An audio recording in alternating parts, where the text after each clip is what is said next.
Buonasera, benvenute e benvenuti. Ci presentiamo, siamo Giovanna e Asia, assieme ai nostri compagni di oggi, Giorgio e Vittoria, che vi hanno ricevuti. Siamo studentesse dell'ISIS Sandro Pertini di Monfalcone e diamo supporto al festival occupandoci dell'accoglienza e dell'introduzione alle serate. Il Festival Dialoghi, Sconfinamenti e Connessioni, promosso dall'Associazione Cultura Globale, con il supporto della Regione FVG Cultura e la Fondazione Carico, quest'anno realizza 38 eventi in 9 comuni e ha come fiore all'occhiello Dialoghi a Scuola, con 17 eventi per le scuole di ogni ordine e grado, coinvolgendo migliaia di studenti. La proposta pensata e realizzata in collaborazione con l'amministrazione comunale di Turiaco ha un filo conduttore, la storia, raccontata in 3 incontri. Dopo quella di Angelo Floramo sui Balcani, del sogno socialista al secolo breve, quella con lo storico Marcello Flores, la storia sui diritti umani, oggi la storia ci riporta indietro e propone Russia, la crisi mondiale e Ucraina. Diamo ora la parola per un breve saluto all'assessore del comune di Turiaco, Carla De Faveri.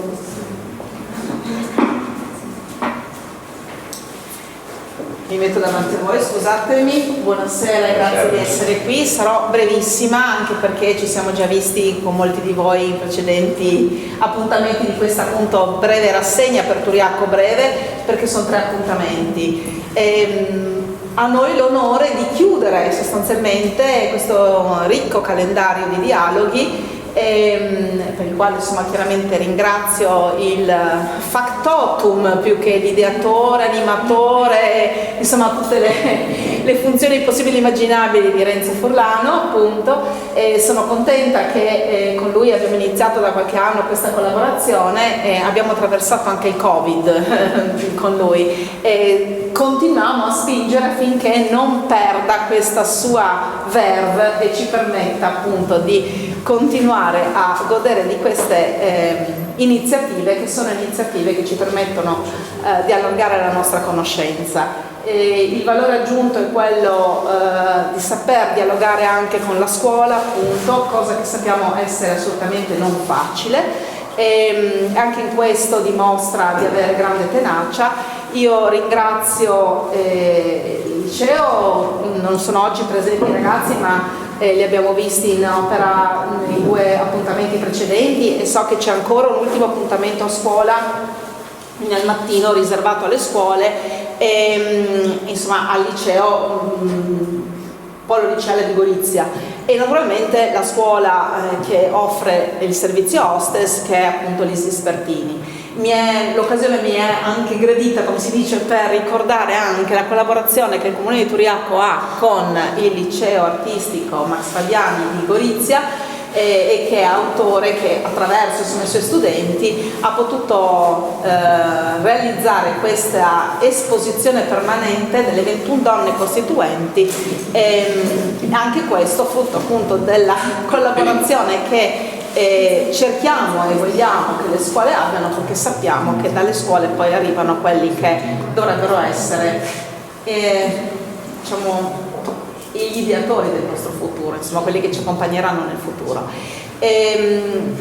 La creazione del futuro passa sicuramente anche attraverso la conoscenza del passato, non potrebbe essere diversamente. L'evento di oggi è particolarmente interessante, penso anche per tutti noi che abbiamo una determinata visione delle cose e per noi Mikhail Gorbaciov, dico per noi, per quelli della mia età, insomma, che hanno visto il crollo del muro di Berlino, Mikhail Gorbaciov rappresenta una certa visione ideale e sono contenta di sentire oggi anche quello che non tutti sanno, appunto. Lascio la parola quindi ai relatori, anzi prima di loro a una delle hostess che farà l'introduzione degna di me alla serata. Ringrazio ancora tutti quanti voi per essere qui presenti e ricordo che seguite sempre gli appuntamenti del Comune di Turiaco perché ne abbiamo tanti sempre. Grazie.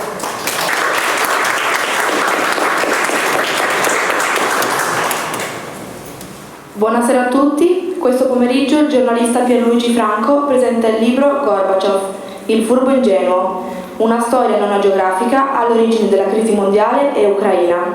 Dialogo con Walter Scherk, giornalista Rai Friuli Venezia Giulia, ideatore e conduttore del programma Est-Ovest.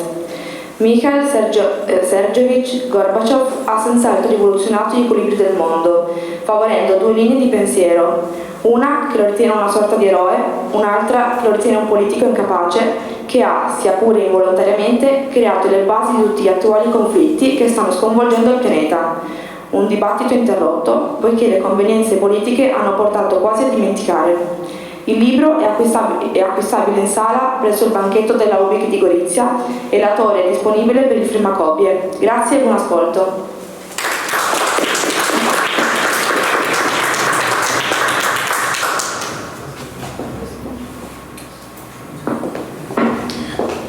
Buonasera e grazie alle ragazze che ci fanno ben sperare una gioventù che dà prospettiva a noi altri che siamo un po' avanti con gli anni.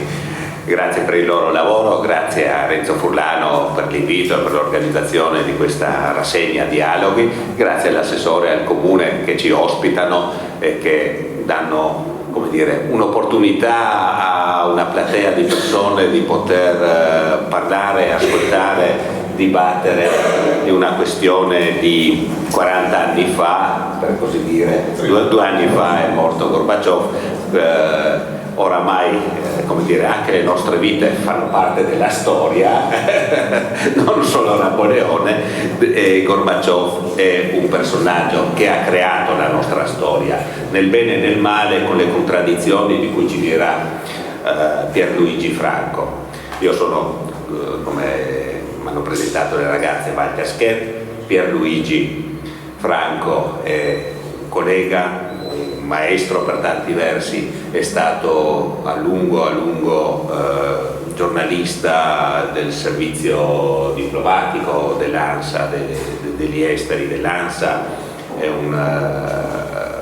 tra le altre cose è stato capo dell'ANSA di Trieste, del Friuli Venezia Giulia, dove ha creato la pagina Nuova Europa, una finestra web per conoscere quello che succede a est di Trieste, da Cesana a Ferino a Vladivostok. Ha avuto una lunghissima carriera, si è occupato appunto di cronaca diplomatica, ma anche di cronaca internazionale, è stato corrispondente dell'ANSA da Teheran e forse questo sarà un inciso dopo, visto quello che sta succedendo in Medio Oriente.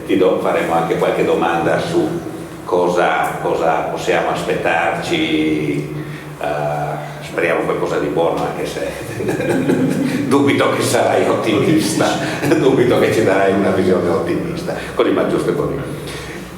Pierluigi è anche un valente scrittore, lo dimostra con questo libro, un libro fatto con estrema meticolosità, serietà, andando a cercare fonti che io non mi sarei aspettato sarebbero state usate per un libro, per una biografia che è tutt'altro che agiografica. Pierluigi, lo dico subito, di Gorbaciov mette in risalto alcuni meriti, alcune sue qualità, mette in risalto soprattutto quello che è un lascito forse negativo di questa sua ascesa e di questo suo operare, soprattutto come dire, facciamo subito spoiler, nella sua incapacità di evitare la frammentazione dell'Unione Sovietica di allora, no?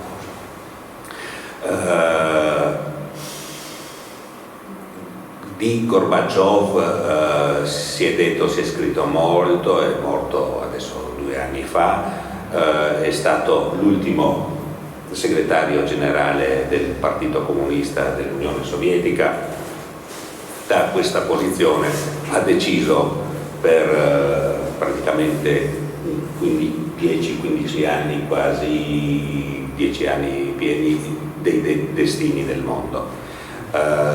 Gorbaciov da noi in Occidente viene reputato come una personalità positiva, una personalità che ha aperto l'Unione Sovietica, che ha aperto a certe cose. I russi, ma anche altri ex popoli sovietici, sono invece molto meno propensi a e sono molto più severi nel giudizio storico su questa personalità. Questa dicotomia Pierluigi l'ha messa già nel titolo, Gorbaciov, un furbo ingenuo. Perché era furbo? E poi ci spiegherai perché era ingenuo. Innanzitutto buonasera a tutti e grazie di essere intervenuti. Ma era furbo perché è diventato uno dei 2 uomini più potenti del mondo. Cioè, se non sei furbo in un contesto politico, tra l'altro sicuramente di volponi, di persone capaci, insomma, di gente che in quel momento dominava gli equilibri del mondo, e se non sei furbo non riesci a fare. Lui era furbo e riusciva anche ad essere un adulatore, cioè questo è quello che viene dagli atti, insomma, per cui i potenti sono sempre sensibili alle adulazioni, e quindi insomma era riuscito a muoversi abbastanza bene in quel contesto, riuscendo a diventare il numero 1 di una delle 2 grandi potenze. Quindi per questo insomma secondo me non poteva non essere furbo. Perché ingenuo? È ingenuo perché una volta preso il potere ha dimostrato che non sapeva gestire il potere. Cioè, non bisogna dimenticare una cosa, che lui in linea con il contesto sovietico dell'epoca era sostanzialmente, non era così democratico come viene descritto, cioè era comunque un autocrate, cioè era uno che gestiva il potere, tant'è vero l'aveva centrato ancora di più, cioè mentre prima c'era comunque nel Partito Comunista Sovietico un gruppo che decideva e portava avanti, insieme il segretario contava, cioè chiaramente dava la linea, però esisteva anche un gruppo di, mi viene in mente Mikhail Suslov o Gromyko, che erano personaggi pesanti, no? In quel contesto. Con Gorbaciov non è stato più così, lui si è circondato di collaboratori che poi la storia ha dimostrato essere veramente degli incapaci, compreso il suo ministro degli esteri Shevardnadze, e lui aveva centrato fortemente il potere, tant'è vero che è diventato a un certo punto presidente, aveva centrato tutto, ma purtroppo nei fatti non riuscì a gestirlo bene. L'ingenuo anche perché ebbe una grande fiducia, cioè dimostra una grande fiducia verso l'Occidente, e l'Occidente ha detto anche sì, cioè il caso in questione soprattutto gli Stati Uniti d'America, però poi alla fine lui smantellava e gli altri non smantellavano, lui riduceva e gli altri non riducevano, cioè si trova di fronte a Reagan, Bush, che comunque gli davano la tacca sulla spalla e non rispondevano a quello che lui chiedeva. Quindi questa è una grande ingenuità, secondo me, cioè è ingenuità imperdonabile per uno dei 2 uomini più potenti del mondo. Come è riuscito ad arrivare al vertice del Partito Comunista Sovietico? Il suo grande, padrino è stato Yuri Andropov, che anche lui è segretario generale del PQS, ma anche e soprattutto uomo forte degli apparati di sicurezza. Beh, certo, era fatto per 15 anni il capo del KGB, quindi insomma comunque sicuramente Andropov non era un ingenuo. Allora, venivano tutti e 2 dalla stessa città, si conoscevano benissimo, erano a Stavropol, e Gorbaciov, che comunque è stato uno studente modello, era bravissimo, cioè si è distinto da subito, insomma, cioè, a 17 anni era stato premiato da Stalin, è stato il più giovane premiato, no? Con la più alta onorificenza dell'epoca, perché con il padre aveva portato l'agricoltura della sua area a livelli incredibili, perché il padre faceva, appunto, era un tecnico delle mietitrici, delle macchine agricole, e lui aveva seguito il nome del padre. Probabilmente insomma il padre gli aveva dato molto spazio per fargli avere questo premio, però poi anche a scuola, all'università è stato sempre premiato e si è sempre distinto. Quindi quando è tornato nel paese, da dove arrivava, nella regione di Stavropol, ha fatto subito carriera. Lui ha scelto di fare carriera dentro al partito e sotto questo punto di vista sicuramente ci sapeva fare, perché elogiava i suoi superiori, compreso Brezhnev, a cui era arrivata la voce, no? Dalla provincia era arrivata la voce a Mosca, e ha seguitato su questa linea, cioè ha sempre saputo anche molto bene muoversi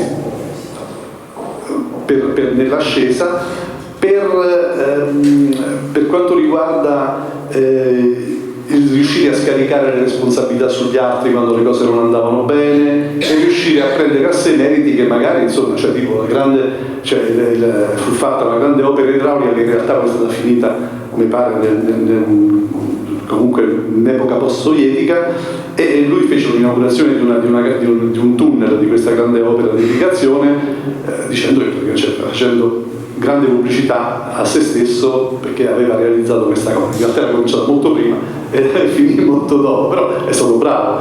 E anche quando è andato a Mosca chiaramente ha seguitato questa linea, cioè comunque facendo l'uomo di partito preciso, tra l'altro era il più giovane, per cui chiaramente ha trovato anche per questo terreno fertile, no? Andropov ha fatto di tutto per farlo arrivare dentro il Politburo e quindi è stato subito portato nella sfera del vertice del partito.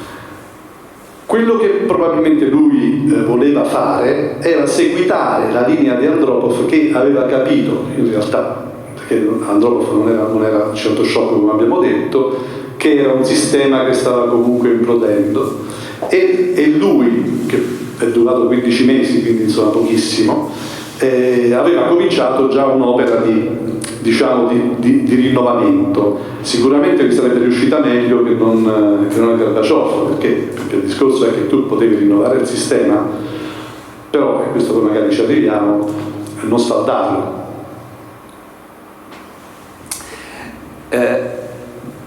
L'idealità di questo uomo era soltanto un carrierista o credeva in quello che faceva? Aveva degli ideali? No, sicuramente secondo me ce li aveva, cioè aveva anche delle buone intenzioni, probabilmente, però diciamo che a quello che io sono riuscito a raccogliere, insomma, per quanto riguarda, perché ci tengo a dire che comunque il libro l'ho fatto sulla base dei documenti, cioè i documenti che sono stati raccolti, come dicevi tu, li cito tutti, per cui per me, mentre facevo questa ricerca che è durata una decina d'anni, era una sorpresa di volta in volta scoprire delle cose che appunto che mostravano una grande ingenuità. Lui ha fatto, il primo errore secondo me che ha fatto, piazza pulita di tutti quelli che c'erano già, compreso l'amico che è stato per 40 anni ministro degli esteri, conosceva tutto, sapeva tutti quanti i grandi congressi internazionali dai tempi della seconda guerra mondiale, e non puoi, cioè le grandi esperienze secondo me non vanno mai gettate, no, nel cestino così. Tenendo pure presente che l'amico è quello che lo aveva fatto eleggere segretario generale. Ma poi sostituendolo con Shevardnadze che arriva dalla Georgia, dove era il capo del Partito Comunista Georgiano, che aveva fatto due disastri, non aveva mai dimostrato grandi capacità, quindi sono scelte difficili riuscire a capire. E poi si è circondato di altri collaboratori tipo Yakovlev, tipo io mi ricordo andai a una conferenza a Roma all'Università della Sapienza del suo economista, no? Agambejan, che era il suo economista di fiducia, che raccontò, mi ricordo, erano gli anni 80, rimanevamo tutti quanti sbalorditi, per questo cominciò a lanciare cifre, perché l'Unione Sovietica in quel periodo avrebbe fatto un incredibile PIL, in pochi anni sarebbe diventata una potenza economica spaventosa, cioè dando i numeri si capiva benissimo, cioè se lo capivamo noi che eravamo studenti e stavamo all'università, no, io non ero più già studente, però comunque insomma ero andato alla conferenza cioè, mi meraviglio come non lo capisse lui che ce l'aveva a fianco, insomma, cioè erano delle cose, ecco, sotto questo punto di vista assolutamente incomprensibili. Quindi diciamo che lui probabilmente pensava di raggiungere degli obiettivi di apertura, di crescita economica, eccetera, ma ha scelto le vie peggiori. Noi conosciamo e ci ricordiamo di Gorbaciov per due parole d'ordine, se vi ricordate, perestroika e glasnost.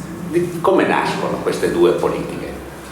Allora, glasnost era in realtà, arrivava non da Gorbaciov ma da Andropov, che aveva individuato nel discorso della trasparenza, comunque della chiarezza nel riuscire ad esprimersi, cioè non sempre chiusi in se stessi, perché se voi vi ricordate nel sistema sovietico, qualcuno se lo ricorderà sicuramente, cioè, le notizie non venivano fuori, veniva tutto nascosto, veniva tutto quanto inciso, cosa che Gorbaciov ha continuato anche con Chernobyl, insomma, cioè tutto il mondo aveva capito che c'era Chernobyl e lui seguitava a dire che non era vero, quindi insomma diciamo questa glasnost non era proprio e poi la perestroika che lui tirò fuori un discorso a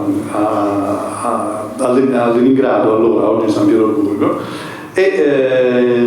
dove disse che praticamente era importante ristrutturare.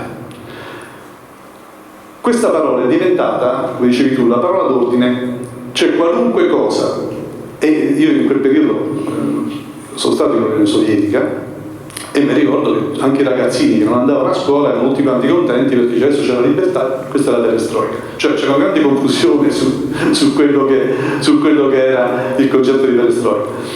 E mi è venuta talmente tanto una curiosità su questa cosa della perestroika che era diventata una sorta di mantra, che chiaramente quando comprai il libro di Gorbaciov che ho a casa, che si intitola Perestroika,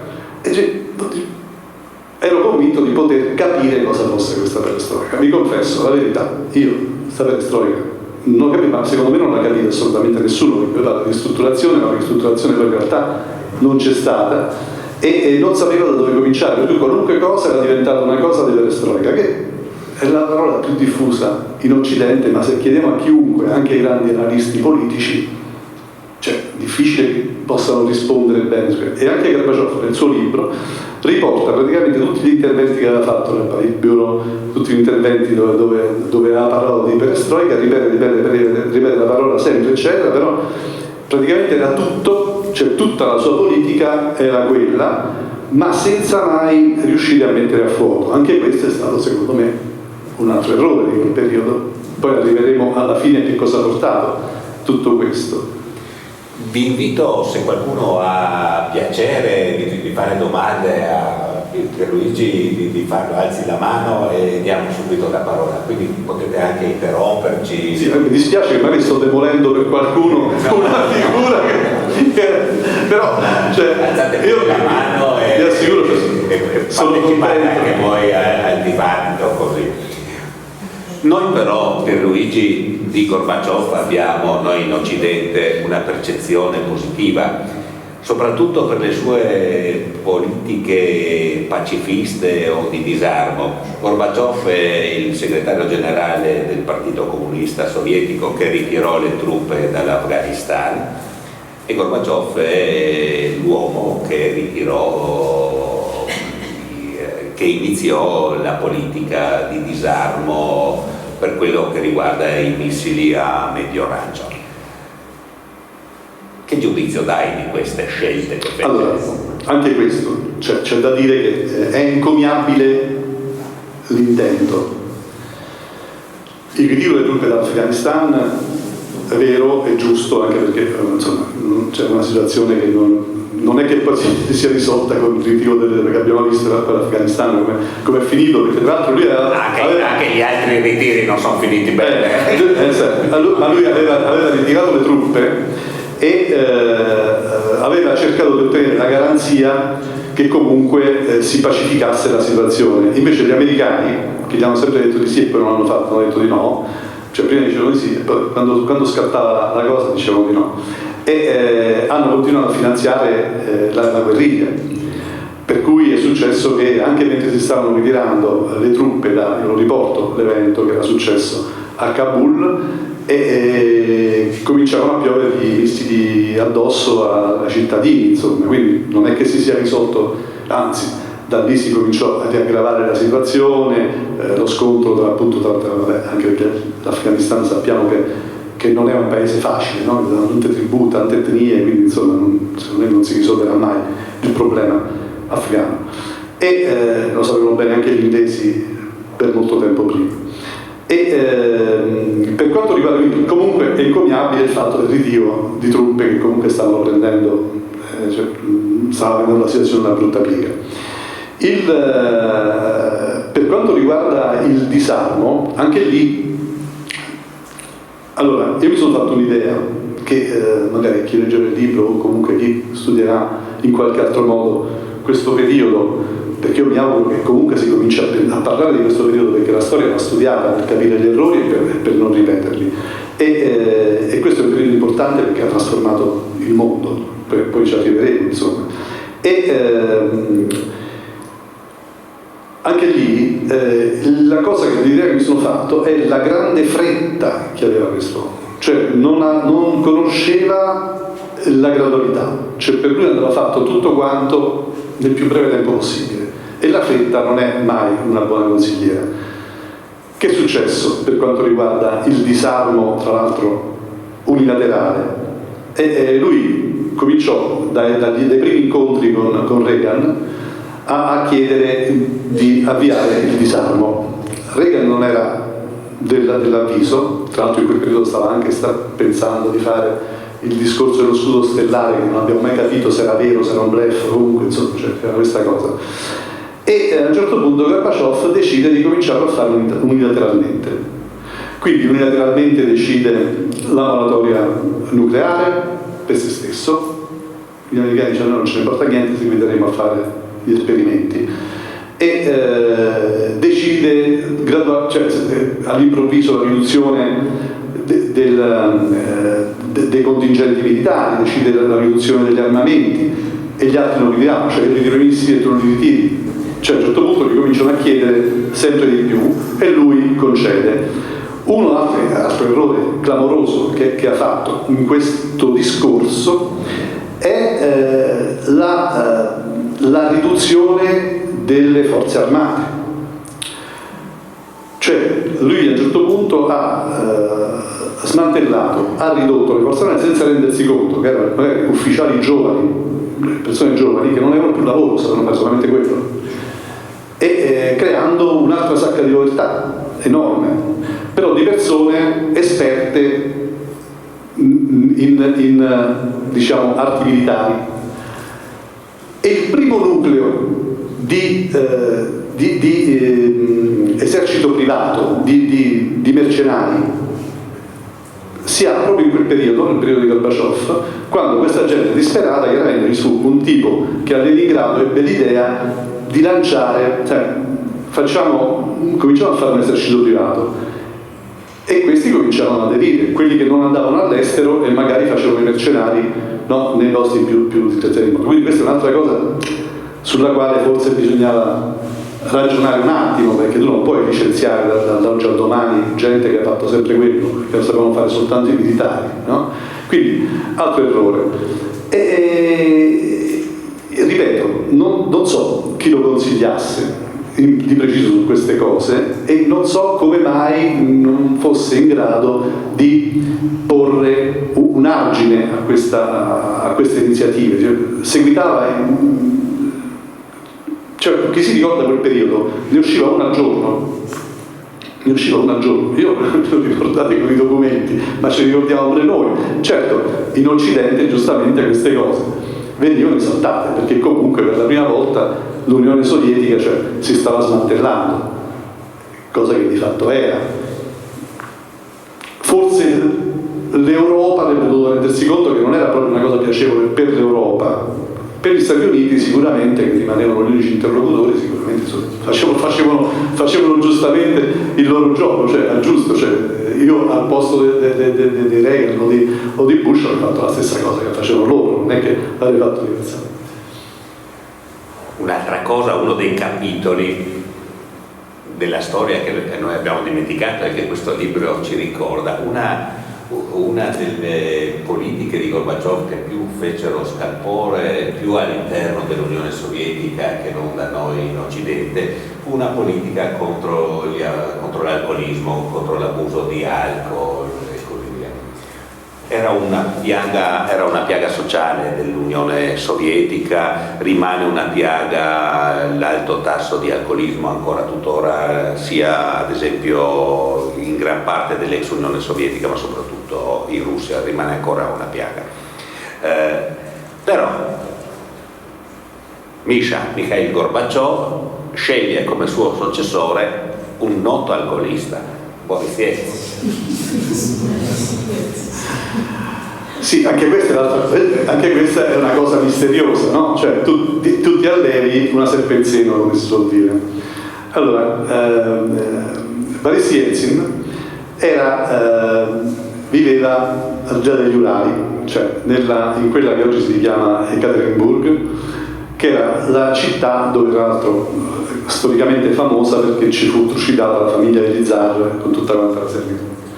E l'unica cosa per cui si era distinto questo signore, che non ci dimentichiamo, era un comunista, cioè dagli anni 60, era sempre stato, aveva fatto pure lui la sua carriera dentro il Partito Comunista, e quindi era riuscito ad arrivare in provincia al vertice del partito. L'unica cosa che aveva fatto, per cui si era, diciamo, distinto, a me che piace la storia, lo ritengo un crimine comunque, è che aveva fatto abbattere nel 1977 la casa Ipatiev, dove furono appunto trucidati lo zar e la famiglia, che insomma comunque era un monumento, gli dava fastidio e quindi la fece abbattere.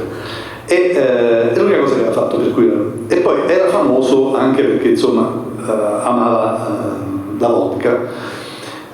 E a un certo punto Gorbaciov, mal consigliato evidentemente anche in questo, tenete presente una cosa: Gorbaciov, come tutti quanti i grandi leader, come tutti quanti i politici di un certo calibro, soprattutto quelli appunto di quell'epoca, ma comunque penso anche oggi qualunque politico di un certo livello ama essere adulato, e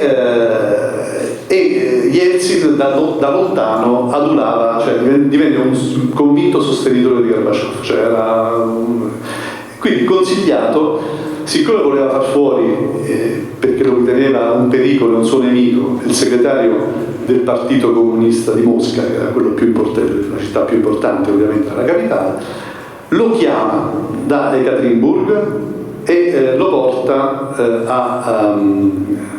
a Mosca e lo fa segretario del Partito Comunista di Mosca.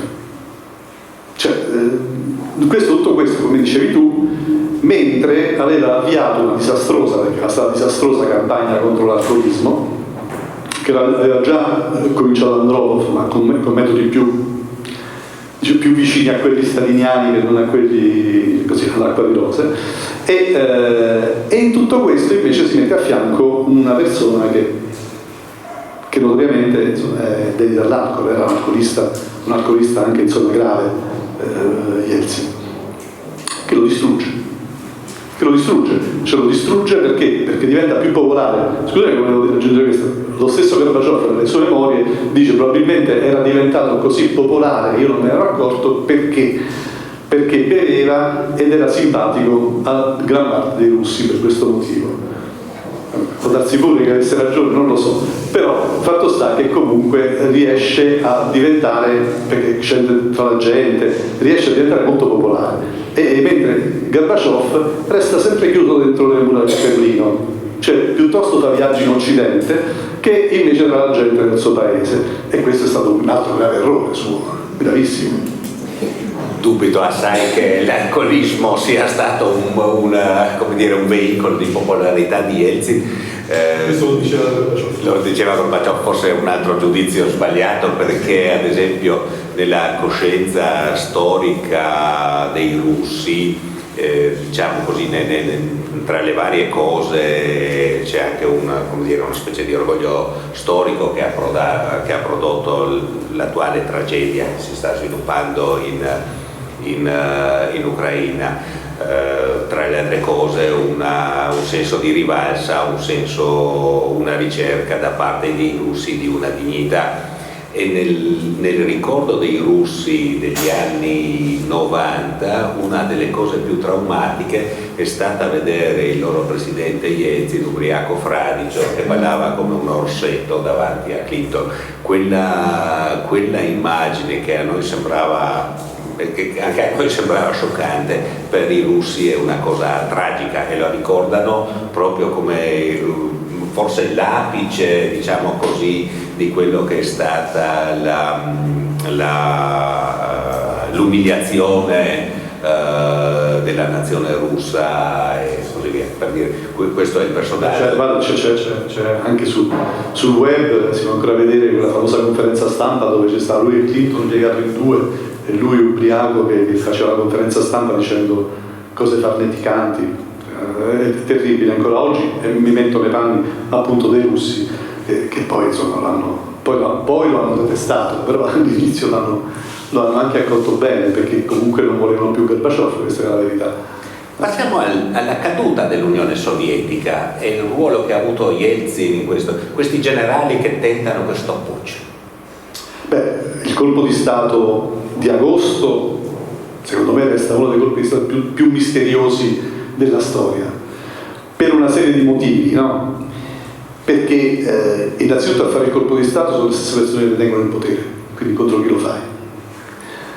E seconda, se l'obiettivo era eliminare Yeltsin, perché Gorbaciov ormai stava relegato lì dove stava, che era in ascesa e che doveva essere inviso da questa nuova, da questi del famoso putsch, non si capisce perché lui stava fuori, arriva, sbarca all'aeroporto, arriva a casa sua, ci stanno pure le forze speciali che girano, da casa sua viene riaccompagnato al centro di Mosca, addirittura gli danno la mano un ufficiale di quelli che sta facendo il colpo di Stato per farlo salire sul carro armato. Io onestamente ho dei forti dubbi su questo colpo di Stato. Tra l'altro un tentativo di colpo di Stato dove quelli che lo avevano fatto poi tenete presente che c'era ancora la pena di morte e quello è un altro tradimento, per cui in un paese come quello in quel momento sarebbero stati passati tutti per le armi, invece mi pare meno di un anno di carcere, qualcosa del genere, è stata una cosa abbastanza così d'acqua di rosa, poi sono tornati tutti quanti a casa. Quindi diciamo che è il più strano tentativo di colpo di Stato dopo, insieme a quello di Erdogan che secondo me appunto, a cui ha assistito la storia. Tu mi dicevi poi, scusami, ma hai detto anche il discorso della fine dell'Unione Sovietica. Sì, poi faremo anche di come finì con la Casa Bianca, poi in modo tragico. Sì, insomma, quello poi è la parte di Yeltsin, il democratico Yeltsin che bombarda il Parlamento perché non è d'accordo con lui, insomma, però in quel momento anche lui era diventato l'idolo dell'Occidente, insomma, era sponsorizzatissimo. E l'Occidente comunque aveva approvato questo bombardamento di un senso che era stato una roba questo putsch fu, come dire, l'ultimo chiodo nella bara dell'Unione Sovietica. Beh, certo, perché poi Gorbaciov da quel momento è finito definitivamente. È rimasto fino al 25 dicembre del 91 ufficialmente segretario generale e presidente dell'Unione Sovietica, che ormai non esisteva più, perché si era capito che stava disgregando. Secondo me, perché è una mia opinione sulla base sempre insomma delle cose che sono riuscito a raccogliere, e c'è da dire che la disgregazione dell'Unione Sovietica, perché attenzione, stiamo parlando di disgregazione dell'Unione Sovietica, sbagliato, perché quello che è finito nel dicembre 91 non era l'Unione Sovietica, era la grande Russia fatta dagli zar, cioè partita da Ivan III, poi fatta da Pietro il Grande, da Caterina, e fino all'Ottocento, quando c'è stata poi inglobata anche tutta quanta la fascia, tutta l'Asia, praticamente tutta la parte eurasiatica che da tutte quante. Quindi questo immenso impero, immenso, 15 paesi che erano confini amministrativi, improvvisamente sono diventati 15 confini politici, con tutto quello che ne conseguiva. E io ho una mia idea, dicevo prima, del fatto che Yeltsin, che ha sponsorizzato all'inizio questa frattura perché gli faceva comodo, e con l'Ucraina e con la Bielorussia, era convinto che facendo la CSI, la Comunità di Stati Indipendenti, avrebbe portato la sua Russia, che comunque è lo stato più grande, no? Come è tuttora, a dominare come era prima questi altri stati. Così non è stato, perché lui ha fatto questo l'8 dicembre, quando nella foresta di Bielorussia decretarono la fine dell'Unione Sovietica e la nascita di degli stati slavi, poi alla fine, no? Lui faceva questi 3 stati slavi soprattutto, poi gli altri sono arrivati dopo, ed era convinto comunque che li avrebbe dominati. Questo l'8 di dicembre, dopo che il 1° dicembre c'era stato il referendum in Ucraina e l'Ucraina si era dichiarata indipendente. Ma lui ci credeva e non ci credeva. Dopo di questo, però, sempre a dicembre, l'Ucraina ha cominciato a sentire la sua voce, perché noi pensiamo adesso all'Ucraina dal 2022, non è così, cioè è dal 1991 che l'Ucraina ha cominciato a contrastare la Russia perché aveva acquisito questa indipendenza. E quindi è scappato di mano anche a lui. Il discorso che però faccio a posteriori e che va fatto secondo me è che la disgregazione di questo grande e secolare impero russo ha prodotto una cosa di cui oggi stiamo pagando lo scotto pesantemente, che è il ritorno ai nazionalismi. Cioè chi ha vissuto i periodi precedenti alla disgregazione di questo grande impero e quindi di una delle 2 grandi potenze del mondo che già prima di Yalta, ma soprattutto da Yalta, avevano garantito comunque stabilità perché facevano bau, no? Ma essendo 2 potenze atomiche non sarebbero mai attaccate, il mondo era stato spartito e andava bene così. E quello che invece è successo è che si è rotto questo equilibrio e sono rinati i nazionalismi e oggi stiamo pagandone le conseguenze pesantemente.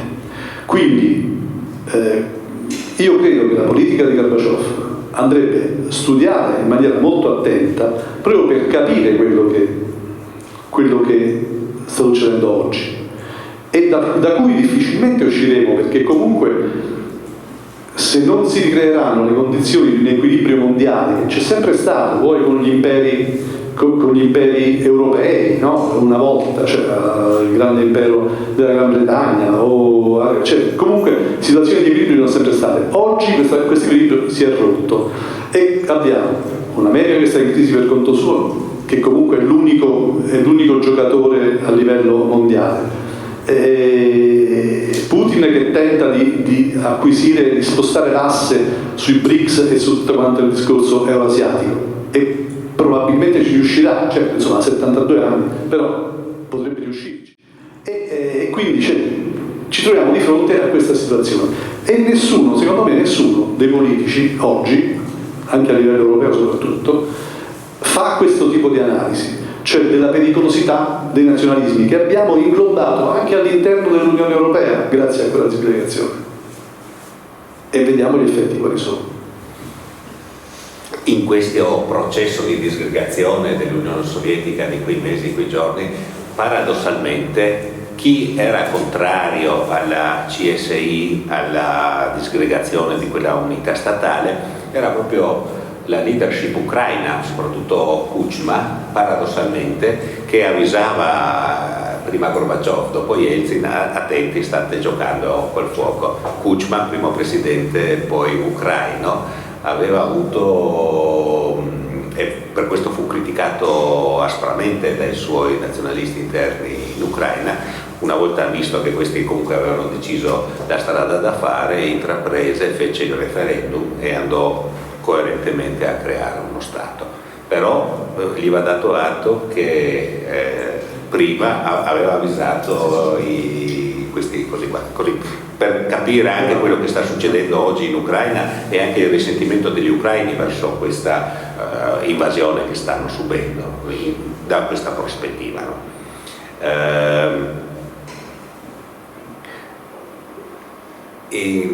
Siccome ecco, io non è che sono un uomo, sono un coniuge, in questa prospettiva il ruolo di Raissa.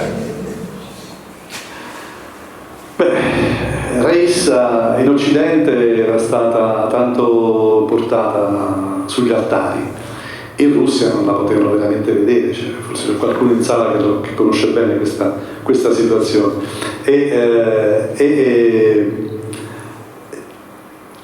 Perché? Perché anche lì ha sbagliato completamente l'approccio. Cioè, in un paese, tra l'altro, cioè, non ci dimentichiamo che durante il periodo di Gorbaciov ci fu un crollo dell'economia che portò veramente al disastro, poi fu aggravato durante il periodo di Yeltsin, ma veramente i negozi erano vuoti, non c'era più niente. E ve lo dico per presa visione, non lo dico perché l'ho sentito dire, cioè per presa visione. Ed era una situazione veramente gente. Allora, chi conosce un po' il popolo russo, tu lo accennavi prima, conosce anche l'orgoglio del popolo russo.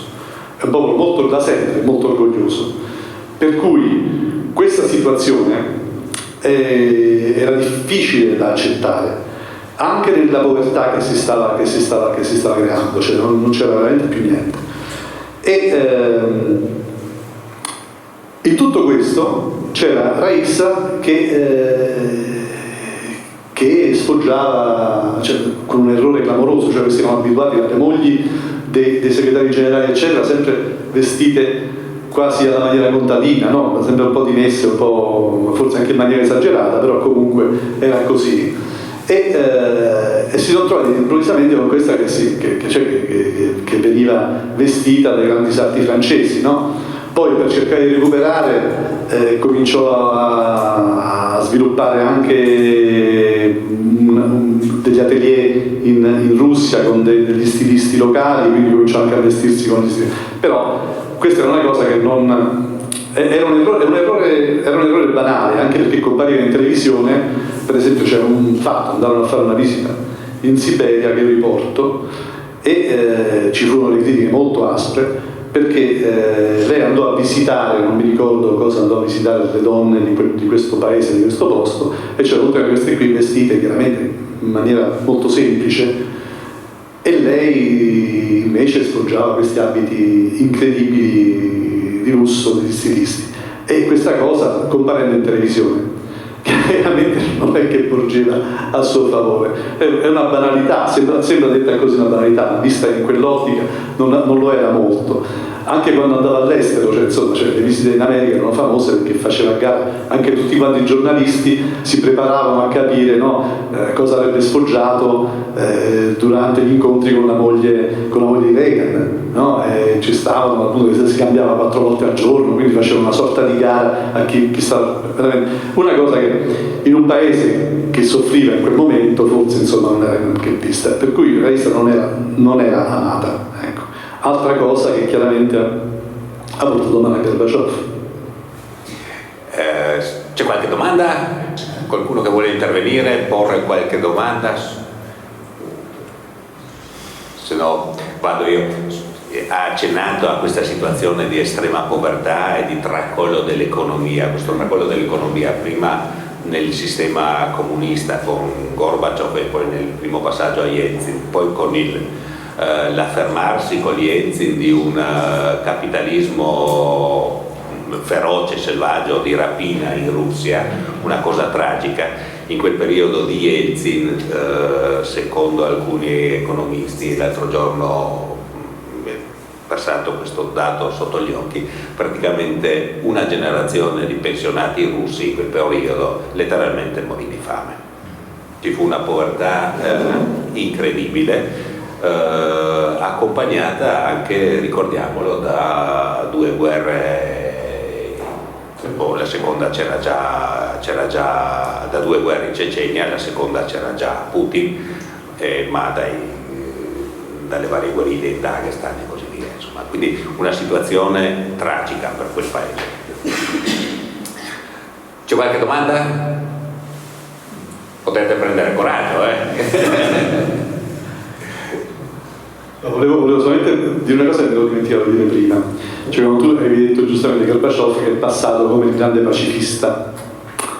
Allora, questo è un altro errore, perché Gorbaciov in realtà non è stato poi così pacifista all'interno del suo paese, cioè ha fatto cose che magari altri non avevano fatto, del tipo in Lituania mandò le truppe e ci sono stati morti, in Georgia ci furono 150 morti, poi lui diceva sempre che non sapeva nulla, però tu sei il capo, cioè difficile immaginare che non sapesse nulla, diciamo che qualcun altro ha dato gli ordini, però comunque ci sono stati a Baku è successa la stessa cosa, cioè diciamo che sono state delle repressioni anche abbastanza dure in quel periodo, che chiaramente poi insomma noi dimentichiamo, però non è stato un periodo facile anche sotto questo punto di vista. Sì, i paesi baltici lo ricordano come quello che mandò i carri armati per reprimere anche in Estonia, sì, cioè, anche in sì. Non è proprio. In questo contesto, che rapporto secondo te ha sviluppato Putin nei rapporti, nel ricordo con Gorbaciov? Qual è l'atteggiamento di Putin nei confronti di Gorbaciov? Non è andato al suo funerale, ad esempio. Beh, è andato proprio del Maggiore Sappa. Allora, sì.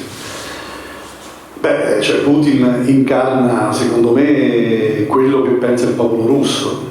Cioè, perché diciamo subito una cosa, perché quello che in Occidente non si dice è quanto i russi apprezzino Putin. Cioè, non è che Putin è considerato come era considerato Gorbaciov o come era considerato Yeltsin. Putin per loro è un eroe che gli ha ridato la dignità. E anche l'operazione ucraina, sulla quale poi insomma ci stanno una serie di cose strane, che insomma lì ci sono degli interessi che vanno ben oltre, no? Il Donbass, sia per gli americani che per i russi, ben oltre il discorso puramente etnico. Però dal punto di vista solamente dell'immagine agli effetti dei russi, cioè quella è una zona abitata da russi che lo dico perché quando coordinavo l'informazione dell'Ucraina ho vissuto e conosco e conosci anche tu, e nel 2013-2014 in quella fascia di Ucraina che era abitata dai russi c'era la caccia al russo. Quindi insomma è stato tutto un discorso che viene da lontano, per cui Putin anche su questo è visto comunque bene. Putin è quello che gli ha ridato un'economia degna di questo nome, cioè per loro, come diceva il buon Sergio Canciani, che tu pure conoscevi bene, è che Putin ha fatto delle cose tipo ha garantito il riscaldamento a tutti, che in Russia è vitale, cioè non è quando scendi tanto sotto zero, cioè non è, e quindi ha fatto delle cose che chiaramente gli hanno comportato un consenso. Detto questo, tornando a quello che dicevamo all'inizio, Putin sicuramente è uno di quelli che ha sofferto molto direttamente la fine, la disintegrazione di quell'impero, un po' perché era un uomo di sistema del KGB, quindi insomma comunque ha vissuto l'attacco a Dresda della sede del KGB dove lui stava, è rientrato in silenzio al di fuori del KGB, entrando nel comune di San Pietroburgo, dove era sindaco il professore con cui aveva fatto la sua tesi di laurea in diritto internazionale e che lo apprezzava molto, e in silenzio da lì si è trasferito al Cremlino, ha fatto molto, ecco, in questo caso non diciamo che sicuramente grande furbo, ma sicuramente non ingenuo, giustamente per la formazione forse che aveva, per cui in assoluto silenzio è riuscito a scalare tutte quante le vette. Nel 2000 è riuscito a scalzare Yeltsin, che era quello che era, l'unica cosa assicurandogli il primo decreto da presidente ad interim con il quale metteva a riparo Yeltsin e tutta la famiglia garantendogli l'impunità assoluta, perché questo è un'altra cosa che qua non diciamo, cioè Yeltsin nell'ultimo periodo, anche se non capiva più niente, ma c'era la figlia Tatiana che rubava a man bassa, compravano castelli, compravano ville in Occidente. Quando fu successo lo scandalo delle famose carte di credito svizzere, chiaramente lì non se ne poteva più e se ne doveva per forza andare, e Putin stava pronto, no, da dietro in maniera molto, molto intelligente e molto furba. Un tasso di ruberia, di corruzione incredibile proprio. C'è quello che accennavi prima tu, cioè tutti questi oligarchi, Berezovsky, Chodorkovsky, cioè, adesso qua vediamo pure come eroi, perché Chodorkovsky ho visto un'intervista fatta dalla RAI, dalla tua RAI, qualche mese fa, forse un mese o 2 mesi fa, e insomma, quando vai a intervistare qualcuno tieni presente pure che ti trovi di fronte, quello non è un innocente politico, quello è uno che era diventato il più potente in assoluto, aveva accentrato durante il periodo di Yeltsin tutta l'energia a sé, e Putin l'ha fatto fuori in maniera assolutamente in stile con quello che succedeva in Russia e nell'Unione Sovietica, e l'ha riportato Gazprom e tutto quanto il discorso energetico anche petrolifero all'interno dello Stato. Cioè, quel periodo è stato veramente una roba incredibile, perché chi era nei posti chiave chiaramente si impossessava di tutto, cioè pochissime persone diventate straricche, no?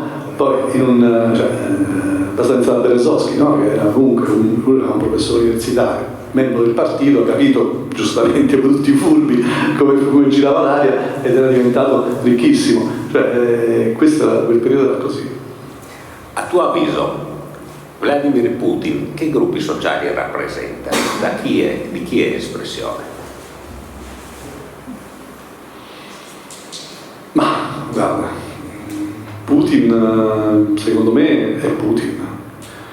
Putin è Putin, cioè ha un suo gruppo di potere, ti dico, sulla base delle scelte di collaboratori fatti, di cui si fida in assoluto, il potere è degli uomini dell'ex KGB, perché alla fine se escludi Medvedev, no, che non viene da quell'area, tutti quanti gli altri suoi collaboratori sono tutti nella stessa fascia d'età, quindi cresciuti con lui, ho fatto l'università, ho lavorato con lui addirittura a Dresda, e che avessi tutti quanti nei posti di potere. Quindi secondo me la forza sta anche in quello, perché probabilmente insomma forse hanno più conoscenze, diciamo, parliamo di conoscenze, no? Più conoscenze degli altri di tanti fatti e di tante cose, anche a livello internazionale, no? Non solamente a livello interno. E queste sono le persone di cui si fida Putin, a differenza di Gorbaciov, che si fidava appunto di un Yeltsin che gli arrivava da là e che diceva quello è bravo, e lui la prendeva, oppure di uno Shevardnadze che gli ha girato le spalle subito, Cioè, non ci dimentichiamo che nel momento in cui è andato in crisi Gorbaciov è rimasto solo, poverino, cioè, questa è un'altra cosa che non abbiamo detto, lui è rimasto letteralmente solo perché lo hanno scaricato tutti.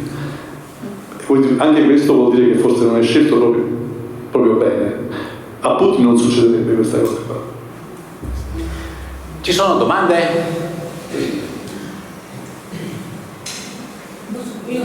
Prego. Ci può essere un dopo Putin? Questa è una cosa che vi stavo chiedendo con degli amici proprio qualche giorno fa. Ne stavamo parlando, forse ne abbiamo parlato anche con te prima, perché è difficile, sinceramente io magari c'è qualche Putin tra le pieghe, qualcuno che non conosciamo, no? Perché come è uscito lui all'improvviso un po' così, potrebbe uscire. Non ufficialmente non mi sembra che stia allenando qualcuno in particolare, anche perché come dicevo prima, come successe per la vecchia Unione Sovietica, cioè la classe dirigente sta tutta quanto per giù quella fascia d'età, che poi è anche la mia, quindi insomma, cioè, diciamo che non lo so che tipo di ricambio sta attuando in Russia. Non è mortale, appunto, comincio ad avere 72 anni, quindi insomma, non per Putin ma per noi.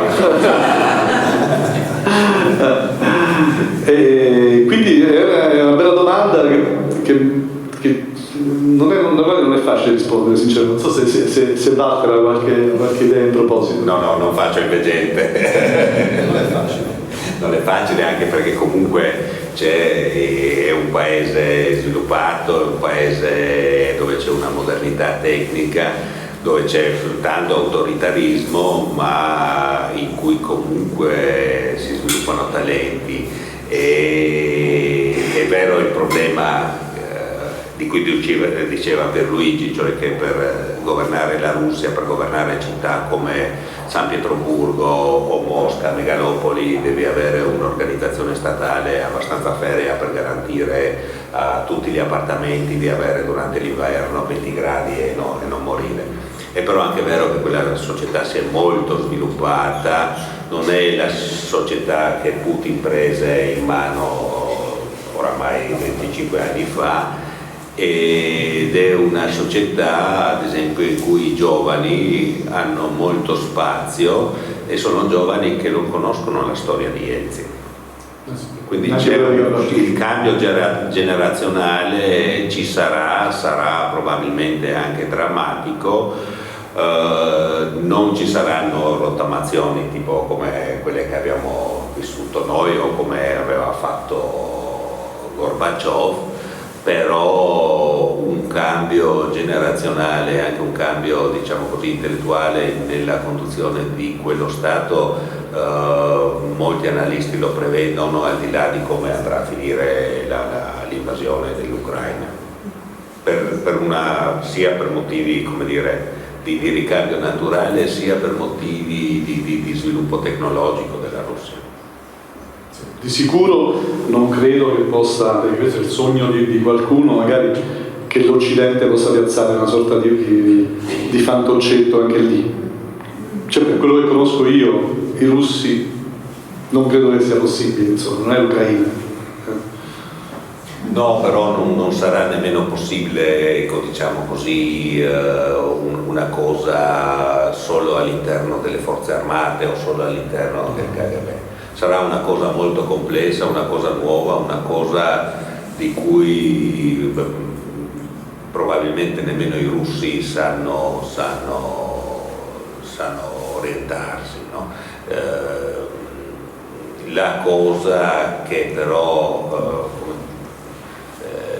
viene, secondo me, si vede è quello che ha detto Pierluigi, che Putin continua ad appoggiarsi ai suoi coetanei, non ci sono facce giovani. Questo è quello che era successo con Gorbaciov, insomma, che era l'unico giovane, no? Pescato dal... Però questo è Volevo chiederle, ha detto lei che praticamente i russi pensano bene di Putin, ma di Navalny, quello che hanno fatto praticamente, cioè cosa pensano i russi? Cosa pensano? Allora, adesso è morto, per quello, allora, Navalny è un altro personaggio di quelli usciti, insomma, in maniera un po' strana, perché aveva un passato di nazionalista, ha fatto un po' di giri strani. E per quello che io so, però può darsi che mi sbagli, non aveva questo grande seguito. D'altra parte il consenso che ha avuto nel momento in cui comunque si è presentato alle elezioni era bassissimo, era veramente irrisorio. Tenete presente che Navalny poi tra l'altro era ucraino, non era neanche in Russia, però insomma e quindi sicuramente di questi tempi forse, insomma, per i russi non è che proprio sia il massimo. E sinceramente quella è una cosa che non ho mai capito, la fine che gli hanno fatto fare assolutamente controproducente per il sistema. Ma in Europa gli davano tanta importanza. È sicuramente così, questo però, come succede sempre, insomma, in Occidente diamo importanza a delle cose che chiaramente poi vengono viste in maniera diversa lì dove si vivono, no? Però per quello che io posso dire, non mi pare che avesse questo grande seguito. cioè, né tantomeno lo potrà avere la moglie. Ma siccome lei c'è stato là, magari Navalny, diciamo lo così. vedevano come l'eroe, Poi so che ci sono persone russe in sala, loro forse sono più meritorie nel giudizio di quello che da quello che ho letto io così di testi russi. I russi percepivano Navalny non come un politico ma come un blogger, soprattutto come uno che denunciava i casi di corruzione, che sono tanti anche al tempo di Putin, e veniva percepito proprio appunto come un blogger che denuncia la corruzione, e il fatto che è stato sostanzialmente ucciso in carcere, cioè ci sono stati degli scritti: per la politica non uccidi, per i soldi sì. Certo. È così, è così. Prego. Io non ho nessuna domanda, ma vorrei ringraziare tantissimo Piero Luigi per questo libro, perché ho visto come enorme lavoro che ha fatto per mettere tutti questi dati in cronologia perfetta, e probabilmente finalmente, senza dare tanta proprio leggendola, potete avere vostra opinione cosa accadeva e avere un po' idea cosa è successo, perché è successo, e probabilmente vedere questo personaggio da un altro punto di vista. Ringrazio tanto. No, devo dire che appunto chi ha parlato è di San Pietroburgo ed è vissuta nel periodo di Gorbaciov in Russia, quindi conosce ed ha anche i genitori. Sono una bambina della perestroica e posso assicurarvi che era un periodo molto difficile. Se voi dicete che avete crisi, non avete idea cosa è crisi. Grazie. Sì, ricordatevi quello che avevo detto prima, con Yeltsin dopo, che comunque è una continuazione di questa perestroica, poi con questo affermarsi. Io feci un viaggio proprio il periodo dove sono andata, io ho preso paura quando sono andata a Russia. Ho preso paura, ho visto la situazione, una roba terribile, confronto all'Italia. Sparì una generazione di pensionati, ecco, dopo quell'esperienza, diciamo, economica e di trasformazione. Prego. Io ho ricordo che ho fatto ritornare indietro alla fine degli anni 70, quindi a differenza della signora, io per la parte dell'Occidente parlerei bene di Gorbaciov, perché alla fine degli anni 70 la NATO aveva ancora il confine e il suspensamento, dove hanno fatto gli ultimi depositi militari avanzati nella nostra regione, dove dai protocolli della NATO doveva essere, cioè in Friuli doveva essere il caso di invasione della Russia sulla Gorizia, terra di nessuno, in quanto ci bombardavano loro con le bombe atomiche che erano che ci sono ancora dislocate qui da noi, quindi noi sparivamo subito tanto bene, quelli di Milano morivano un po' di giorni dopo e molto male, quindi detto di poi gli italiani vogliamo dire così. Quindi quando c'è stato questo movimento, c'è stato anche, e poi anche economicamente, non so se uno veniva per la Padana Superiore da Milano fino a Treviso trovava fabbriche dappertutto, già in quegli anni. Fino a Pordenone c'era, dopo non c'era nulla, perché economicamente le banche non andavano a far pagare uno che costruisca sapendo che doveva essere distrutto tutto quanto, no? Perché traversano Trieste e Monfalcone, che era una zona così.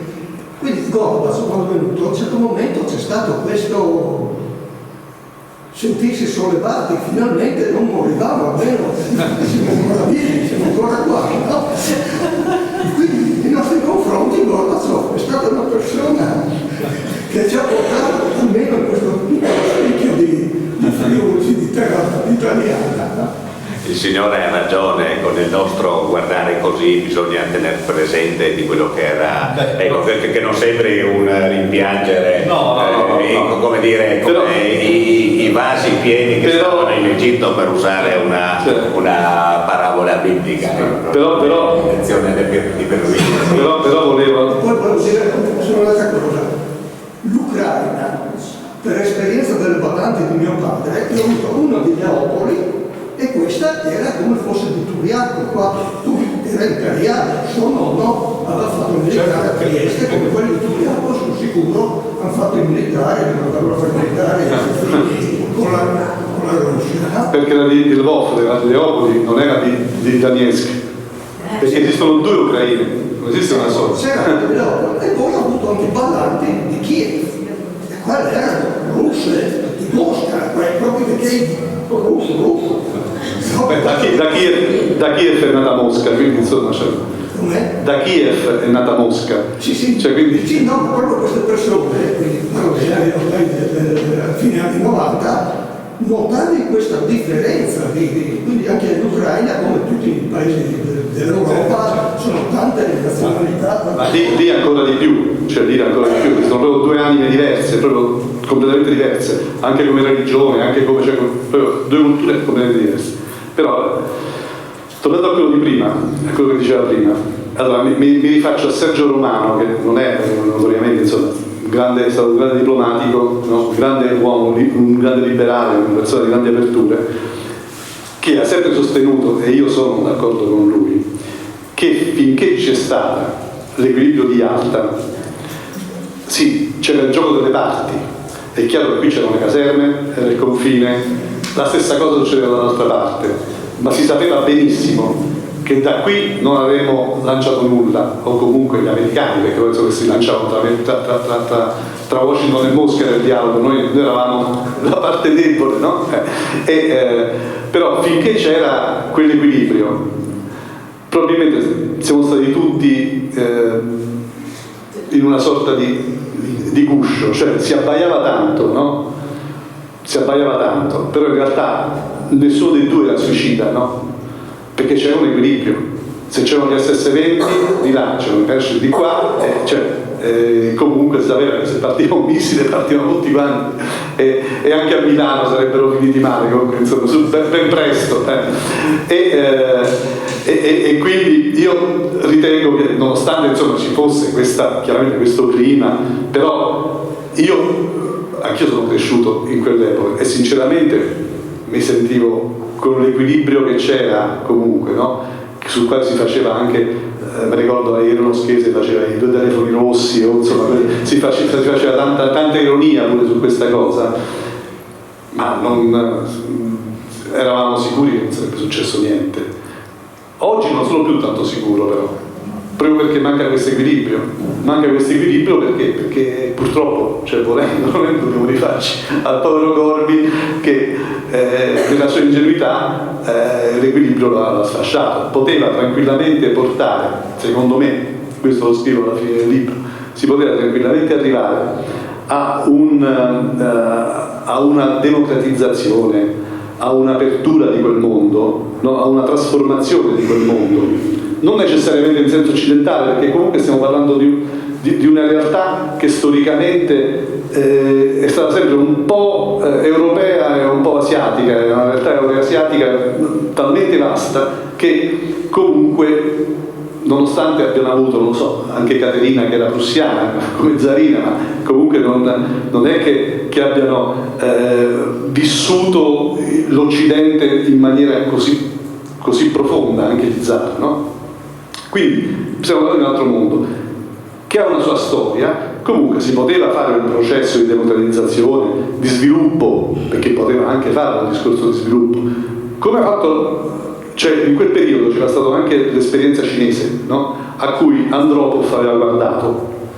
Sarebbe bastato guardare a quell'esperienza in quel periodo per aprire a un certo tipo di capitalismo, diciamo, controllato gradualmente, per arrivare a un sistema anche simile all'Occidente, ma senza sgretolarlo, cioè mantenendo gli equilibri. Cioè io resto una grande potenza, quindi mantengo gli equilibri del mondo e contemporaneamente comincio a modificare, cosa che non puoi fare in 6 anni e 9 mesi come ha pensato di fare Gorbaciov, perché lui faceva le cose dalla sera alla mattina, non lo puoi fare, cioè quello è un paese immenso, cioè era un paese immenso, è immenso anche ora, ma prima lo era ancora di più, e quindi per fare cambiamenti in un paese tra l'altro che ha diverse economie, diverse agricolture, diversi sviluppi industriali, diverse risorse che devi tenere comunque sotto controllo, perché loro c'erano 2 risorse minerali, che erano la Siberia e il Donbass, guarda caso, no? E infatti quando sono stati gli scioperi contro Gorbaciov sono stati scioperi che si facevano in Siberia e in Donbass, cioè non è un caso. E quindi tutte quante queste risorse devi cominciare a pensare di svilupparle in maniera più aperta, più democratica, cominci un processo di democratizzazione all'interno e tutte le regole, però comunque mantenendo l'assetto territoriale. Non puoi pensare di mandare all'aria una grande potenza. Cioè questo è quello che io personalmente rimprovero da italiano che non si sente più sicuro per questo sfascio, insomma, no? a Gorbaciov.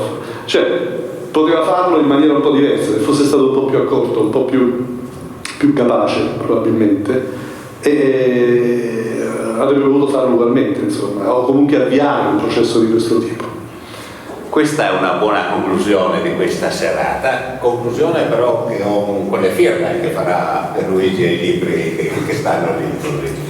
Vi ringrazio per